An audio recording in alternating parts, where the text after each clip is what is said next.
नमस्कार, मैं उमेश व्योम टीवी के इस लाइव और नॉन लाइव सेगमेंट पेज में आप सभी का स्वागत करता हूं। मैंने हमेशा से एक बात कहा है, ना हम पक्ष की बात करते हैं, ना हम विपक्ष की बात करते हैं, समस्याओं के समक्ष की बात करते हैं। हमारा देश युवा का देश है। 60 से 65% युवा अपने भविष्य और तकदीर के निर्माण में लगे हुए हैं। हर युवा का अपना एक सपना होता है कि इसी सपने के माध्यम से वह अपने और अपने परिवार का सपना को संजोकर भविष्य की निधि में जमा करके उसे आगे बढ़ाता है। लेकिन यदा कदा कुछ ऐसे भी भविष्य निर्माता हो जाते हैं जो न केवल अपने भविष्य की चिंता करते हैं बल्कि समाज और अपने देश के प्रति एक वास्तविक ऐसी भावना के साथ आगे बढ़ते हैं जिसमें सबका समुचित कल्याण हो। आज इसी भावना के साथ आपका सबसे पहले किसी भी परिचय के मोहताज नहीं है, हमारे बीच में इस व्योम टीवी के पेज पर हैं जयराम जी। सबसे पहले तो हम लोग उनका स्वागत है। धन्यवाद, आपका भी स्वागत करते हैं। आपके चैनल का शुरुआती दिनों में अहम योगदान था इस आंदोलन को स्थान देने के लिए, जब कोई बड़े चैनल्स वाले हमें स्थान नहीं दे रहे थे। आपने बहुत सुंदर तरीके से हमारा इंटरव्यू और इस मुद्दे पर बात हम लोग किए थे, तो आपका भी धन्यवाद, बहुत बहुत धन्यवाद। कैसे हैं जयराम भाई? मोटा मोटी ठीक है। पहले कुछ सुनना चाहेंगे आपसे। बस आज की परिस्थिति को देख कर यही कहेंगे कि यदि तुम्हार डाक सुने क्यों ना ऐसे तो अकेला चलो रे। आज ज़रूरत है झारखंड के युवाओं को घर से निकलकर रास्ते पर चलने के लिए, अपने हक अधिकार को प्राप्त करने हेतु लड़ने के लिए, बोलने के लिए, अपनी बातों को रखने के लिए उन्हें घर से निकलकर चलना होगा। और परिस्थिति ऐसी है कि शायद लोग सोए हुए हैं, अगर कोई ना साथ चले तो उसे अकेले ही मंजिल की ओर चलना होगा।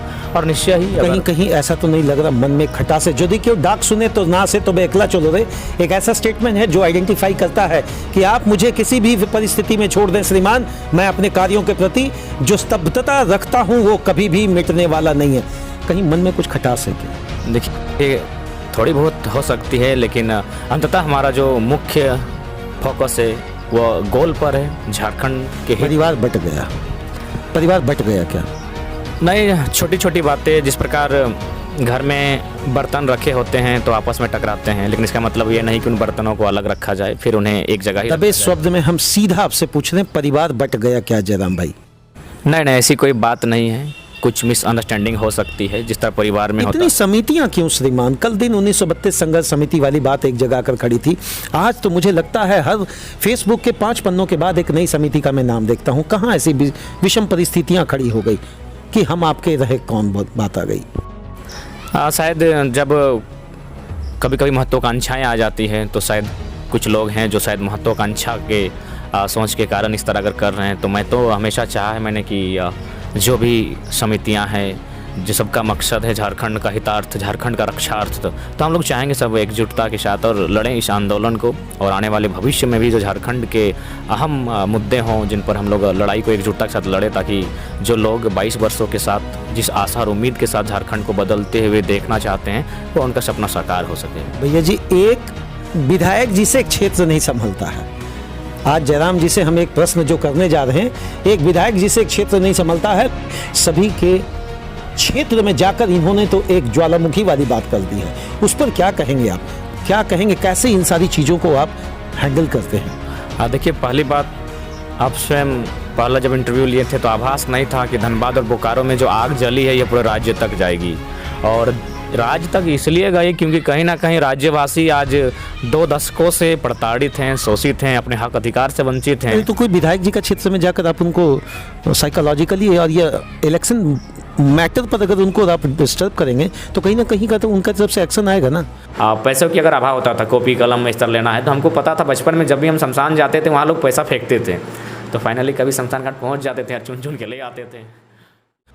और एक्शन तो आ ही रहा है, ऐसा बात नहीं है, अंदरूनी खाने एक्शन आता है। लेकिन अब घबराने से फंस गए ना आप सिंदरी वाले केस में?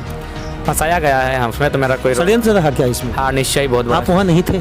बिल्कुल नहीं थे। आप लोगों से पूछ सकते हैं, जो लोग वहाँ प्रत्यक्षदर्शी हैं, जो लोग ग्रामीण हैं, उनसे पूछिए, हमारे कोई रोल नहीं है। हम तो कॉलेज में आए हुए थे, तो सामने जब सुनने में आया कि ऐसा ऐसा मामला है तो फिर किसी ने फ़ोन किया कि काफ़ी भीड़ है, अगर तुम आओगे तो तुम्हारी बात सुनेंगे, तो लोग फिर वापस चले जाएंगे। कभी ऐसा लगता है कभी भी किसी भी परिस्थिति में आंदोलन को हिंसात्मक नहीं होना चाहिए?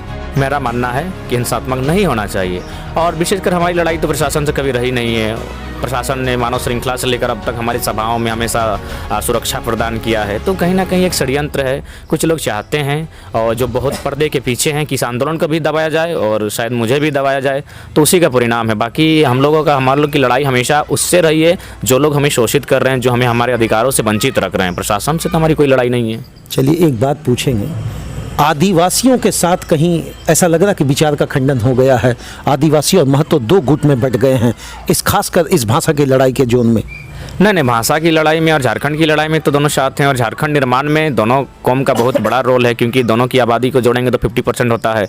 और जो आंदोलन में शहादत दी गई है, मैक्सिमम शहादत इसी दो कौमों से आई है। अभी तो दूसरी तरफ से मैं देख रहा हूँ कुछ जगहों पर ऐसे सोशल मीडिया पर कि आदिवासी विरोध कर रहे हैं आपके आंदोलन का, कभी कभी आप पर टोका टिप्पणी वाली बात ही आ जा रही है, या महतो विरोध कर रहे हैं आदिवासी का। ये कहाँ से, ये सामंजस्य बनने में क्यों परेशान है? देखिए, मुझे लगता है क्योंकि जब राज्य का निर्माण हुआ था तब से लेकर आज तक लोग चाहते हैं कि इन दोनों के बीच एक खाई बने रहे, ताकि झारखंड को आसानी से लूटने में सुविधा हो। क्योंकि अगर दोनों में एकजुटता होगी और दोनों में सामंजस्य होगा और एक दूसरे को समझेंगे, तो मुझे लगता है झारखंड राज्य बहुत मजबूत होगा।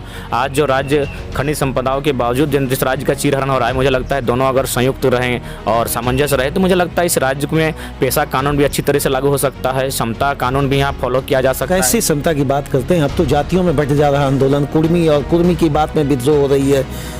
कल दिन ये कहीं कोयरी वाली बात में विद्रोह हो जाए। मुझे लगता है कहीं एक तरफ से इसको तो नहीं लीड किया जा रहा। देखिए, पहला बात है समाज। Why this? Since my childhood, I studied lots of book on struggle, and especially I like Bhagat Singh, Chandrashekhar Azad, Netaji Bose. आज लगभग जातियों का उत्पत्ति मुझे लगता है नहीं करने से भी भारत देश में 3000 साल का इतिहास है। तो यह बहुत बड़ा विषय है, और जाति विषय, जनजाति विषय में बात करने के लिए मेरी आयु बहुत कम है। तो फिलहाल मेरा जो केंद्र बिंदु है वो झारखंड का जो 1932 का खतियान था, जिसको मैंने स्टडी किया है, मैंने इसी पर फुल फोकस किया है। लेकिन हाँ, कुछ चीज़ें मैंने भी सुना। और जहाँ तक सवाल है कुर्मी आंदोलन का, मुझे लगता है इस पर ये लड़ाई है संरक्षण की। आप देख सकते हैं जितने भी आज कल कारखाने बने, जितने भी खनिज संपदाएं प्राप्त हुई, वो ज़मीनें कुर्मियों की है। मैक्सिमम, मैं सब नहीं कह रहा हूँ, मैक्सिमम ज़मीनें। ये सेंटेंस को सुनने के बाद कहीं ना कहीं लगता है कुछ लोग आहत होंगे। नहीं, आहत नहीं होंगे, जो सच्चाई है मैंने उसी को प्रेजेंट कर रहा हूँ। आज ये कौम बहुत दर्द झेला है। आज झारखंड में आप देख सकते हैं सबसे नग्न, अगर अब थोड़ा सा जो लोग मैंने इस तरह सोचते हैं, उनको थोड़ा सा लॉजिकली घर में बैठकर सोचना चाहिए। आज 25% के आसपास कुर्मी का पॉपुलेशन है। अगर ये पॉपुलेशन किसी अन्य कास्ट का होता तो मुझे लगता है झारखंड राज्य को डोमिनेट करते हैं। लेकिन आज भी अगर वो इतना बड़ी आबादी के बाद अगर हाशिए में है, तो कहीं ना कहीं उसके साथ संवैधानिक डिस्टर्बेंस होगा। बात मेरा जानना है, किसने आपको शोषण किया, किसने आपका दोहन किया, किसने यहाँ के लोगों का हक और अधिकार वंचित किया? मैं 4 ऑप्शन देता हूँ, कृपया मेरा आपसे निवेदन होगा उसी में से आप कहें।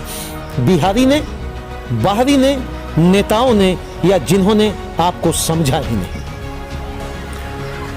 मुझे लगता है आपने ऐसे डिफ़िकल्ट ऑप्शन दिए हैं कि आप एक ऑप्शन के साथ नहीं जा सकते हैं।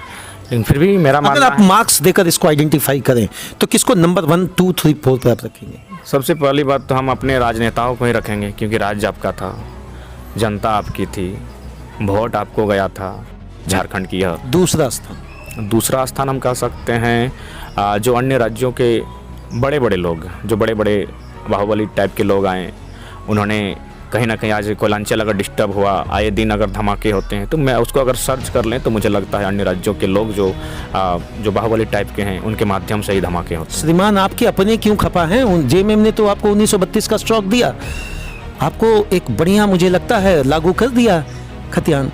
क्या इसको 100% आप मानते हैं इम्प्लीमेंटेशन प्रोसेस, या महज एक दिखावा है? अभी तक, जब तक ये आपका विधानसभा तक नहीं जाएगा, राज्यपाल महोदय के पास नहीं जाएगा, केंद्र तक नहीं जाएगा, तब तक इसे आप दिखावा ही मान सकते हैं। ये एक मास्टर स्ट्रोक है। कहा जाता है राजनीति साम दाम दंड भेद, तो ये साम दाम दंड भेद का प्रयोग है सरकार के माध्यम से। वो जान रहे थे कि एक तो राज्य में उबाल है, जनता नाखुश है, उसके बाद धीरे धीरे मेरी एंट्री आपका आदिवासी बहुल क्षेत्रों में। श्रीमान, आप ऐसे क्षेत्र में अपनी राजनीति, मुझे तो लग रहा है करियर वाली बात पर आ गई है। आप ऐसे क्षेत्र में आपने बिगुल बजाया है जहाँ के इस राज्य के सबसे लोकप्रिय जेएमएम के नेता वहाँ से विधानसभा क्षेत्र अपना लीड करते हैं। क्या कहेंगे इस पर आप? देखिए, हम कहीं जाते नहीं है। पहला बात है कि हम ये बोल के नहीं जाते हैं कि हमको आप वहाँ सभा के लिए बुलाइए, लोग हमको बुलाते हैं, जहाँ मुद्दा होता है हम वहाँ जाते हैं। आपने विधानसभा में तो ज्वालामुखी विस्फोट किया है, ये आप मानेंगे या नहीं? देखिए हाँ, ये सच्चाई है कि मैंने खासकर कोयलांचल के जो क्षेत्र हैं, जितने भी विधानसभाएं हैं जिनमें खलबली है, और थोड़ा सा वहाँ के जो फिलहाल सिटिंग जो एमएलए हैं वो हमसे नाराज़ चल रहे हैं, इस बात को नकार नहीं सकते हैं, ये सच्चाई है। लेकिन आप तो दूसरे क्षेत्रों में भी जाकर वहाँ के सिटिंग विधायकों को भी परेशान कर रहे हैं, लग रहा है। अब ये परेशान हम इसलिए कर रहे हैं, भैया ये मेरा सेंटेंस नहीं है, ये उनका सेंटेंस है। हाँ निश्चय ही, मैंने तो स्पष्ट कहा कि जहाँ मुद्दे होंगे, जहाँ लोग मुझे सुनना पसंद करेंगे, हम वहाँ जाएंगे। अगर राज्य की सीमाओं के बाहर भी लोग बुलाते हैं तो वहाँ भी जाएंगे। चलिए एक प्रश्न, कांग्रेस आपसे खपा है। कांग्रेस के बन्ना गुप्ता जी पहले हिंदी में भाषण देते थे, फिर बीच में उन्होंने बड़ा इंग्लिश में देना स्टार्ट किया, अब धीरे धीरे भोजपुरी पर आ गए। किस तरीके से देख रहे हैं उनके इस भाषण? मुझे लगता है जिस विधानसभा क्षेत्र से बन्ना गुप्ता जी हैं उसमें काफ़ी अतिक्रमण है, और चूँकि जमशेदपुर औद्योगिक क्षेत्र है और जहाँ जहाँ उद्योग है तहाँ अन्य राज्यों के लोग नियोजन हेतु आए हैं और प्रवास किए हैं। तो मेरा मानना है कि इस कारण वो अपने आप सीट को सेफ मान रहे हैं कि वहाँ जो अन्य राज्यों से लोग जो प्रवासी आए हैं उनकी संख्या बहुतायत में है, संख्या ज़्यादा है, इसलिए वह मैंने अपने आप को प्रेजेंट कर रहे हैं, कभी इस भाषा में तो कभी उस भाषा में। लेकिन फाइनली उनको यही सोचना चाहिए कि किसी भी राज्य का निर्माण होता है उस राज्यवासी के लिए। अगर आप यहाँ के विधायक बने अच्छी बात है, अगर लोगों ने चुना, लेकिन आपको प्राथमिकता देनी चाहिए इनकी जो इस राज्य के हैं। आप इस राज्य में हैं, आप तो यहाँ आपको संरक्षण करना चाहिए था, यहाँ की भाषाओं के प्रति आपको बात करनी चाहिए थी, यहाँ के लोगों के उत्थान है तो आपको सोचना चाहिए था, यहाँ के लोगों का आर्थिक उन्नति कैसे होगा, आप एक औद्योगिक क्षेत्र में उस पर चर्चा करनी चाहिए थी। जिस प्रकार आप कुछ सालों पूर्व कृष्णा मार्डी, मुझे जयराम भाई एक चीज़ लग रहा है कि अब जिस तरीके से आप अपना उत्तर रख रहे हैं, अगली मुलाकात मुझे लगता है इधर होना संभव अब नहीं है। तैयारी कुछ और है क्या? नहीं ऐसी कोई बात नहीं। सड़क वाली तो बात हो गई, अब सदन वाली तैयारी है क्या?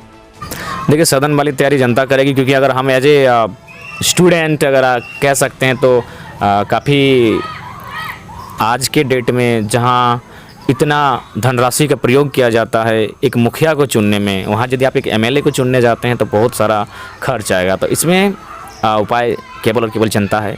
जनता अगर चाहे तो इस आंदोलन के माध्यम से, उपज के माध्यम से, अगर 2-4 ऐसे छात्र युवा हैं जो प्रखरता से लड़ सकते हैं, बातों को रख सकते हैं, समझ सकते हैं और नीति नियम में सहभागिता कर सकते हैं, तो जनता तय करेगी। चलिए, बहुत अपनी हर एक बात इनका मोती रहा, हर एक बात इनका सोना रहा। एक बात तो हम साधारण और सरल शब्दों में कहेंगे कि मुझे तो अपनों ने लूटा, गैरों में कहाँ दम था, मेरी कश्ती वहीं डूबी श्रीमान जहाँ पानी कम था। नाइस है। क्या युवाओं को संदेश देंगे अंत में? युवाओं को यही संदेश देना चाहेंगे कि ये आंदोलन निर्णायक है, क्योंकि कोई भी आंदोलन जो आगाज होता है या खड़ा होता है 20 वर्ष लग जाते हैं कम से कम। तो आज अगर हम लोग चुकते हैं तो 2040 में मौका आएगा, और जब 2040 आएगा तो हमें लगता है झारखंड में कुछ बचेगा ही नहीं। हमारे पास खोने के लिए भी कुछ नहीं बचेगा और पाने के लिए भी शायद कुछ न बचे। तो इसलिए है आज एकजुटता के साथ लड़ लें ताकि आने वाली पीढ़ियों को सुरक्षा प्रदान हो सके, उन्हें एक अच्छे जीवन यापन का अवसर मिले, इसके लिए हमें लड़ना है। धन्यवाद जयराम भाई। एक line, solid statement which has been coming for a entire long time. And I think none of the person that who can not recognize him right now, whatever the statement that he is doing, we should salute him, and we should salute the entire member of Jairam ji, those who are thinking that the Sosit, Dalit, these kinds of the mentality peoples are still being exploited by such Bahubali. I would like to request to each and every entire administrative policy of entire India, kindly look after them and give them a positive conservative theory. Thank you, sir.